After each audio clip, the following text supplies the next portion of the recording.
8년 전 그날 한 아이는 거실에서 놀다가 갑자기 온몸이 굳어졌습니다. 그 후로 한 번도 엄마라고 부르지 못했습니다. 캐나다 의료진은 뇌사는 아니지만 깨어날 가능성은 희박하다고 선언했습니다.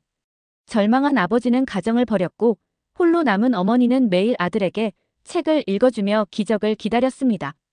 그런데 한국에서 온 의문의 편지 한 통이 모든 것을 바꿔놓았습니다. 한국 전통의학으로는 가능합니다. 서구 의학계가 경악한 동양의 치료법, 그 충격적인 결과를 확인해보세요. 그 전에 잠깐 좋아요와 구독을 눌러주시면 영상 제작에 큰 힘이 됩니다. 저는 매일 아침 늘 같은 의자에 앉았어요. 딱딱한 나무 의자도 아니고 어린 시절 엄마가 사주셨던 푹신한 파란색 쿠션 의자였어요. 이제 제가 35살이니 이 의자는 제 전부가 되었어요. 그 의자는 올리버의 침대 맞은편에 놓여 있어요. 제 아들 올리버는 10살이 되었지만 8개 동안 한 번도 움직이지 않았어요. 가슴이 오르락 내리락 할 때만 살아있다는 걸 알 수 있었어요. 그게 유일한 증거였어요. 올리버는 갈색 머리에 초록빛 눈을 가졌어요. 저와는 머리색이 같고 아버지의 눈동자를 닮았어요. 하지만 이제 올리버의 눈동자는 하늘만 바라보고 있어요. 가끔 얼굴 앞에서 손을 흔들어도 조각상에 인사하는 것처럼 전혀 반응이 없었어요. 토론토에 있는 우리 작은 아파트는 점점 좁게 느껴졌어요. 올리버 침대 주위엔 숨쉬게 해주는 기계, 심장 박동을 알리는 삑삑거리는 기계, 약병이 가득한 탁자, 의사 지시로 가득 붙어있는 벽지가 있었어요. 전에는 신문사 기자였어요. 사람들에게 질문을 던지고 이야기를 글로 옮기던 사람이었어요. 답을 찾아내는데 자신 있었어요. 그런데 올리버에 관해서는 아무런 답을 찾을 수 없었어요. 어떤 의사도 왜 이런 일이 일어났는지, 어떻게 고칠 수 있는지 말해주지 못했어요.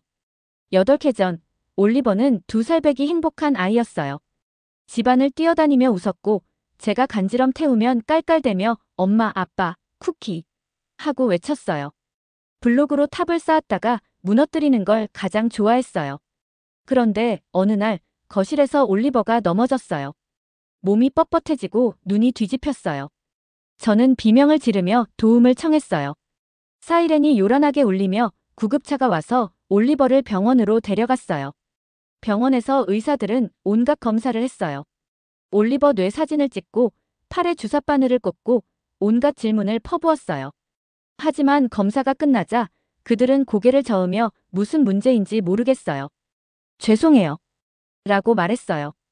그날 이후 올리버는 말 한마디 하지 못했고 스스로 움직이지 못했고 일반 음식을 먹지 못했고 앉지도 못했고 웃지도 못했어요.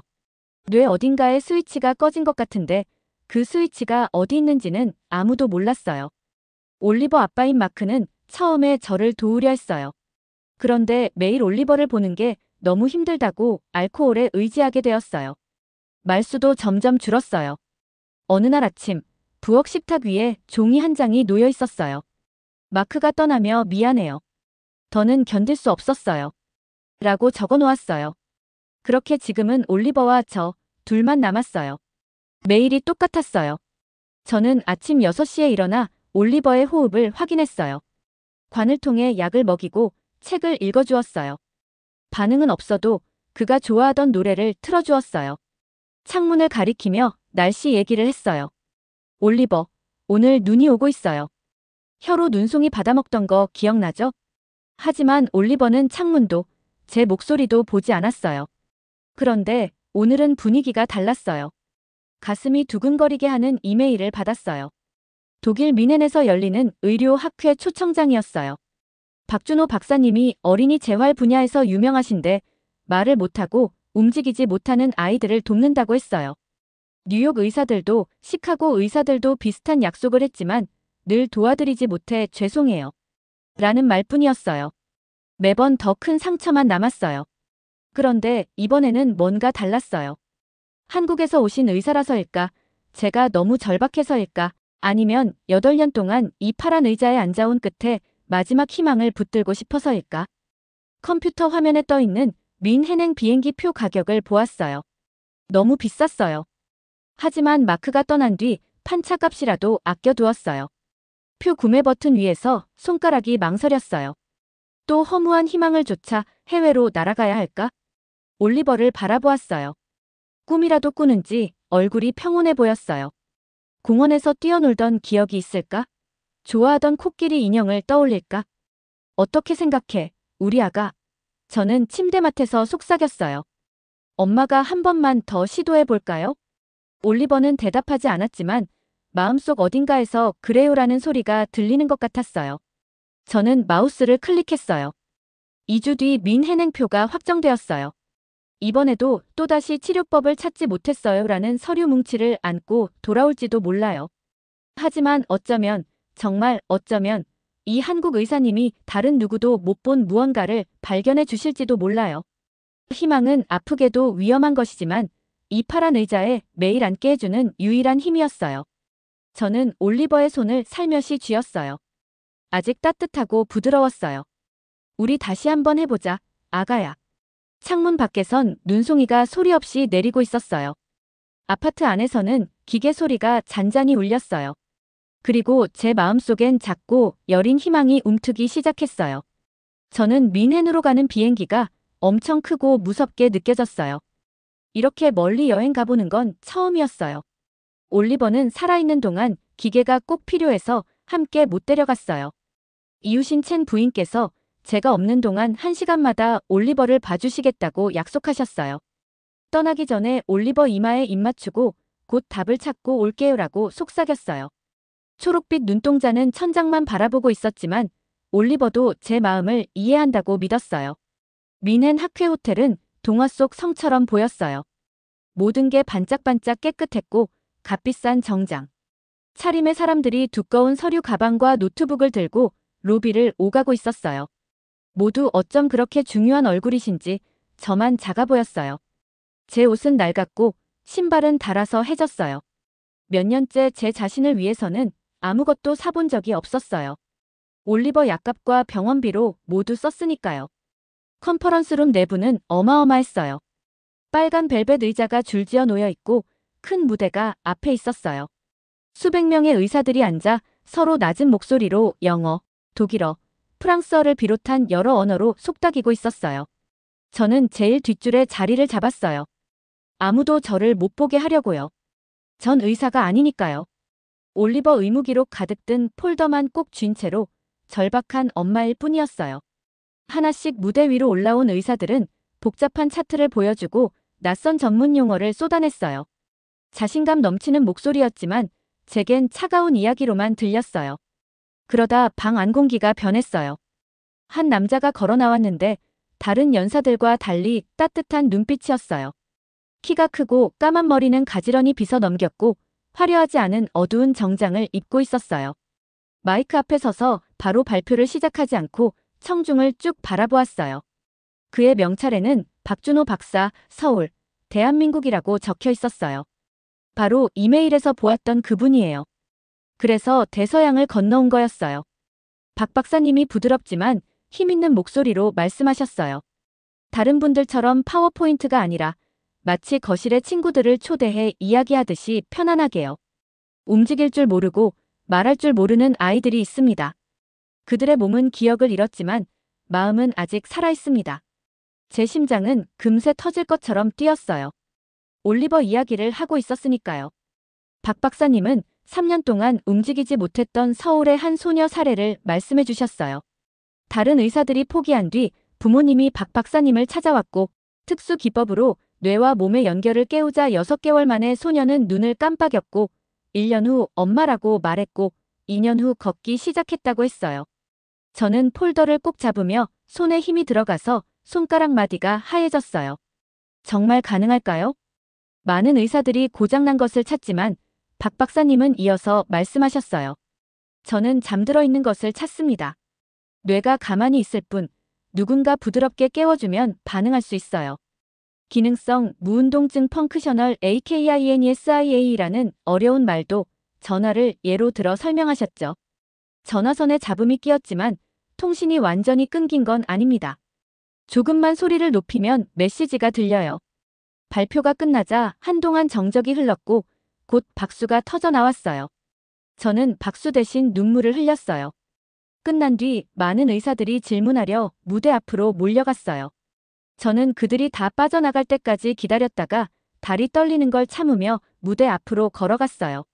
박 박사님은 서류를 정리하며 서 계셨고 제가 다가가자 올리셨던 서류 봉투를 가방에 다시 넣고 계셨어요. 저는 떨리는 손으로 폴더에서 올리버 사진을 꺼냈어요. 병들기 직전에 찍은 제일 좋아하는 사진이에요. 빨간 풍선을 들고 환하게 웃고 있었어요. 박준호 박사님, 제가 조심스레 말했어요. 제 아들을 봐주실 수 있을까요? 박 박사님은 사진을 조용히 받아들고 눈길을 떼지 않으셨어요. 다른 분들처럼 대충 훑어보지 않고 올리버 눈빛과 표정까지 세세히 살펴보셨어요. 얼마나 됐죠? 박 박사님이 물으셨어요. 8개요. 박 박사님은 천천히 고개를 끄덕이시더니 저를 똑바로 바라보셨어요. 서울로 데려오세요. 아무것도 약속은 못 드리지만 최선을 다해보겠습니다. 제 눈앞이 흐려졌어요. 안 돼요. 죄송해요. 불가능해요만 들었던 8해였는데 드디어 누군가 해보겠다고 말해주셨으니까요. 정말요? 제가 속삭였어요. 정말입니다. 박 박사님이 대답하셨어요. 내일 제 클리닉으로 전화주세요. 절차를 준비하겠습니다. 저는 멍하니 호텔방으로 돌아왔어요. 자동차와 사람들로 북적이는 민헨 거리도 거의 보이지 않았어요. 제 머릿속에는 박 박사님이 하신 말, 최선을 다하겠다만 맴돌았어요. 그날 밤, 저는 다시 첸 부인께 전화를 걸어 올리버 상태를 확인했어요. 올리버는 평화롭게 잠들어 있다고 하셨어요. 저는 호텔 창밖 도시 불빛을 바라보며 제 인생을 바꿀 결심을 했어요. 내일, 저는 서울행 비행기 표 2장을 예매할 거예요. 제 자리와 올리버 자리요. 우리는 한국으로 갑니다. 저는 서울로 가는 비행기가 제 인생에서 가장 긴 비행이었어요. 올리버가 특수 의료용 침대에 누워있는 동안 13시간 동안 비행기를 탔어요. 그의 호흡 보조 기계가 조용히 웅웅거렸고 승무원분들이 걱정스러운 표정으로 계속 저희를 살펴주셨어요. 저는 올리버 손을 꼭 잡고 속삭였어요.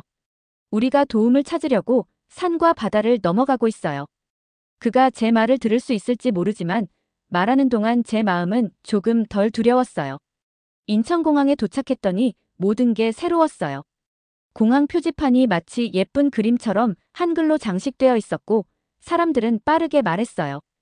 그 소리가 제 귀에선 음악처럼 들렸어요. 공기마저도 매콤하면서 달콤한 향이 났어요. 공항 밖에 병원 전용 밴이 기다리고 있었어요. 운전사분이 정중하게 절을 하시며 환영해 주셨어요. 올리버의 휠체어와 의료 장비를 조심스레 적재해 주셨고 도심으로 향하는 길에 저는 창밖을 넋놓고 바라봤어요. 서울은 정말 컸어요. 유리로 된 유리산처럼 하늘로 높이 뻗은 빌딩들이 즐비했고 네온 사인이 온 도시를 환하게 비췄어요.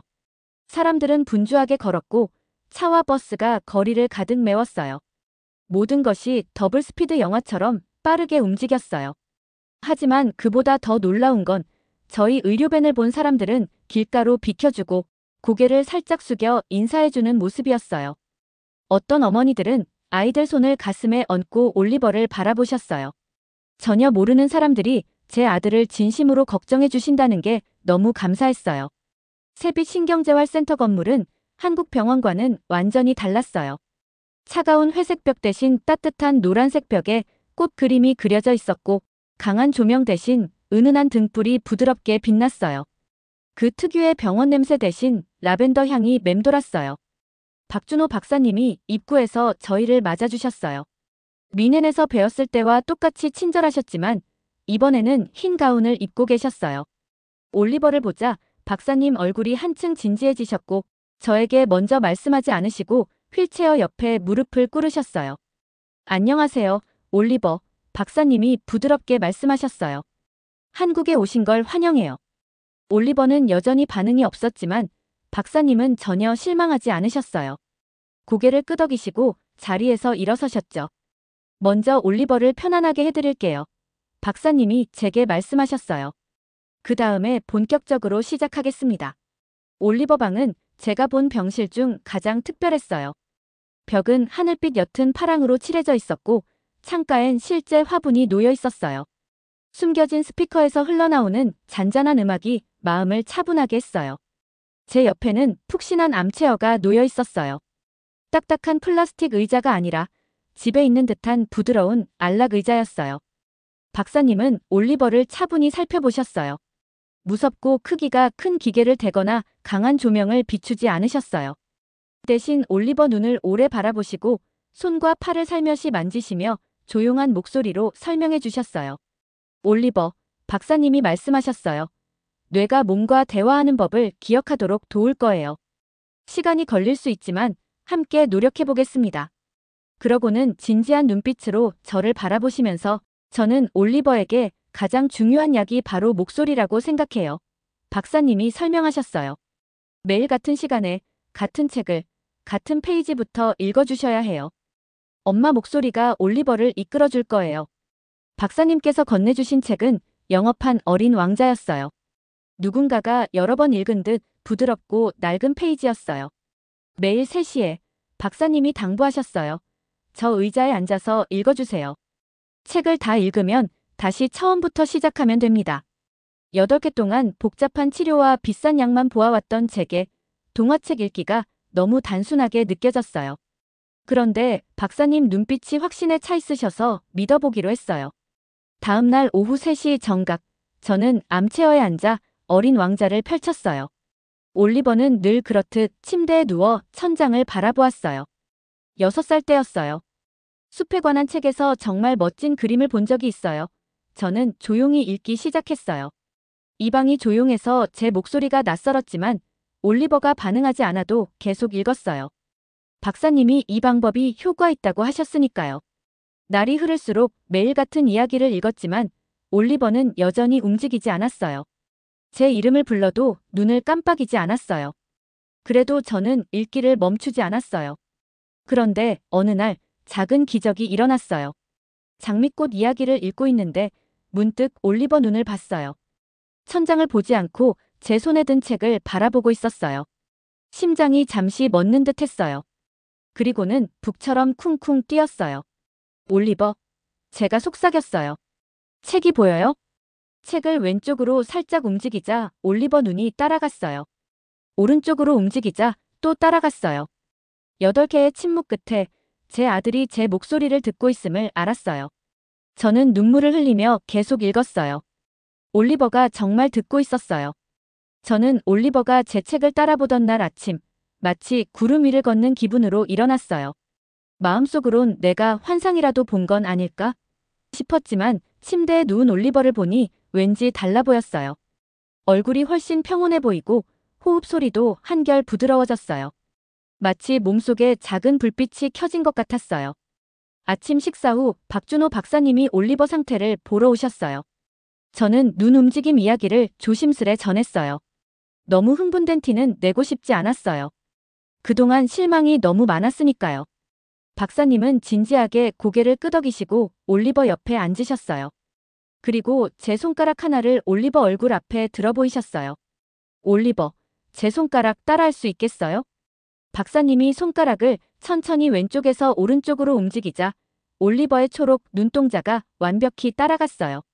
이번엔 위아래로 움직이자 역시 시선을 놓치지 않았어요. 잘했어요. 이게 시작이에요. 제 가슴이 기쁨으로 터질 것 같았어요. 8년 만에 올리버가 세상에 반응하고 있었어요. 하지만 박사님은 아직 너무 들뜨지 말라 하셨어요. 지금은 첫걸음일 뿐이에요. 갈 길이 멀어요. 매일 3시가 되면 저는 어린 왕자를 계속 읽었어요. 올리버가 보고 있다는 걸 알게 되니 등장인물마다 목소리를 바꾸고 책의 그림도 가리켜 보여주었어요. 올리버는 제가 읽을 때마다 제 얼굴을 뚫어지게 바라봤어요. 가끔 제게 따라 말해보려 입술을 움직이는 것 같기도 했어요. 일주일이 지나자 박사님이 새로운 운동을 소개해 주셨어요. 김 선생님이라는 물리치료 사분이셨는데 달콤한 억양으로 영어를 하셨어요. 매일 올리버 팔과 다리를 부드럽게 움직여주시고 근육을 마사지하며 관절을 늘려주셨어요. 몸이 움직이던 기억을 되찾아야 해요. 근육을 천천히 깨워줘야 해요. 김 선생님이 설명하셨어요. 저는 김 선생님이 올리버 손가락을 하나하나 펴고 구부리는 걸 지켜봤어요. 손목을 살짝 돌리실 때마다 지금 왼손을 할 거예요, 올리버. 손가락이 이렇게 구부러지고 펴지는 걸 느껴보세요라고 말씀하셨죠. 어떤 날은 올리버가 스스로 손가락을 움직이려 애쓰는 듯 보였고 또 어떤 날은 여전히 고요했어요. 진저는 풀밭이 자라는 것처럼 천천히 일어났어요. 서울 도착 3주째 되는 어느 날 오후 독서 시간에 정말 놀라운 일이 일어났어요. 제가 어린 왕자가 여우를 만나는 장면을 읽고 있었어요. 제가 제일 좋아하는 부분이었는데 여우가 우정과 사랑에 대해 이야기하는 대목이었어요. 가장 중요한 것은 눈에 보이지 않아라고 읽었는데 갑자기 올리버가 소리를 냈어요. 8년 만에 처음 들은 조그만 목소리였어요. 저는 책을 멈추고 올리버를 바라봤어요. 입이 약간 벌어진 채 무언가 말하려는 듯 보였어요. 올리버, 제가 속삭였어요. 무슨 말 하려고 했어요? 올리버가 다시 소리를 냈어요. 부드럽지만 또렷하지 않은데 마마하고 마마라는 듯 들렸어요. 눈물이 비처럼 얼굴을 타고 흘렀어요. 침대 앞으로 다가가 올리버 머리를 조심스레 쓰다듬었어요. 여기 있어요, 아가. 엄마가 여기 있어요. 이번에는 훨씬 또렷했어요.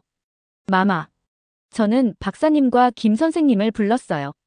두 분이 달려오셨고 제가 방금 들은 일을 전하자 박사님이 서울 온 뒤 처음 미소 지으셨어요.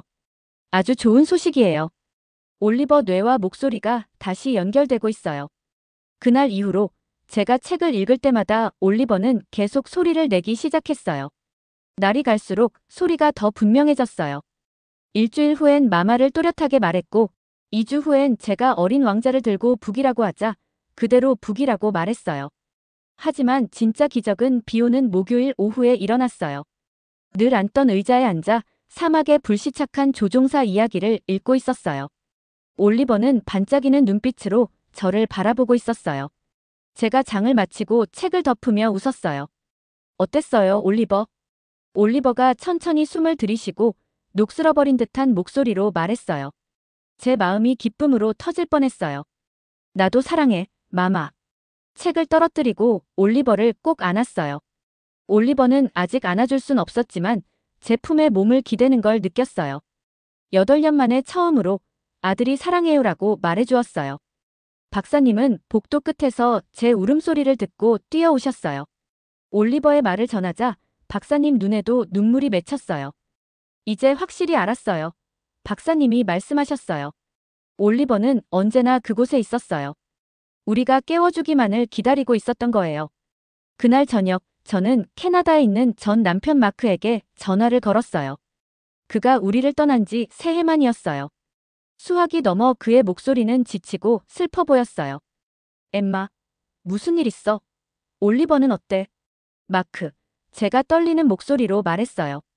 올리버가 오늘 말했어요. 사랑해요라고요. 한참 동안 침묵이 흐르고 이내 마크의 울음소리가 들려왔어요. 나도 서울에 가도 될까? 그 애를 보고 싶어. 미안하다고 말하고 싶어. 물론이죠. 제가 바로 대답했어요. 지금 오세요. 아들을 다시 만나세요. 사흘 후 마크가 인천공항에 도착했어요. 떠났던 모습과 달리 늙고 말라 보였지만 부끄러움과 후회의 표정이었어요. 그런데 올리버가 의자에 앉아 반짝이는 눈으로 마크를 보자 마크는 마치 어린아이처럼 엉엉 울었어요. 올리버, 마크가 무릎을 꿇고 속삭였어요. 아빠야. 떠나서 미안해. 올리버가 새해 만에 본 이 남자를 바라보더니 천천히 기억을 되찾은 듯 눈빛이 부드러워졌어요. 아빠, 올리버가 맑게 말했어요. 돌아왔어요. 마크는 온몸을 떨며 엉엉 울었고 손을 내밀자 올리버가 힘주어 손을 쥐었어요. 사고 후 처음 있는 일이었어요. 우리 가족은 다시 함께였어요. 부서졌지만 치유되고 있었어요. 잃어버렸지만 다시 찾았어요. 그 후 한 달 동안 올리버의 발전은 센터 모든 이들을 놀라게 했어요. 손가락을 의도적으로 움직이는 법을 배우고 고개를 돌려 주변을 살필 수 있게 되었어요. 짧은 문장으로 말하기도 했어요. 무엇보다 올리버가 다시 웃었어요. 2살 때의 그 환한 미소가 그대로 돌아왔어요. 박사님은 곧 캐나다로 돌아가도 된다고 하셨어요. 하지만 이제 집은 달라졌어요. 6달 전 토론토를 떠날 때의 우리가 아니에요. 기적이 존재한다는 걸 배웠고 사랑이 어떤 바다도 건널 수 있다는 걸 배웠어요. 포기하지 않는 것만으로도 최고의 약이 될 수 있다는 걸 배웠어요. 저는 돌아갈 준비를 하며 짐을 싸고 있었어요. 올리버는 휠체어에 앉아 저를 바라보고 있었어요. 이제 스스로 앉을 줄 알지만 걸을 땐 여전히 도움이 필요했어요. 마마, 올리버가 또렷한 목소리로 말했어요. 집에 가서도 계속 읽어줄 거죠? 매일, 제가 약속했어요. 하루도 빠짐없이. 어떤 이야기는 결코 멈출 수 없으니까요. 잘 들으셨나요? 세상에는 가슴 따뜻한 이야기들이 가득합니다. 감동 힐링 사연은 해외에서 전해지는 감동적인 사연들을 소개하며 다양한 이야기들을 통해 위로와 희망, 그리고 하루의 힐링을 선물해드립니다. 조그마한 힐링이 되셨다면 구독과 알림 설정도 큰 힘이 되어요. 다음 영상에서 더 좋은 사연으로 찾아뵙겠습니다. 시청해주셔서 감사합니다.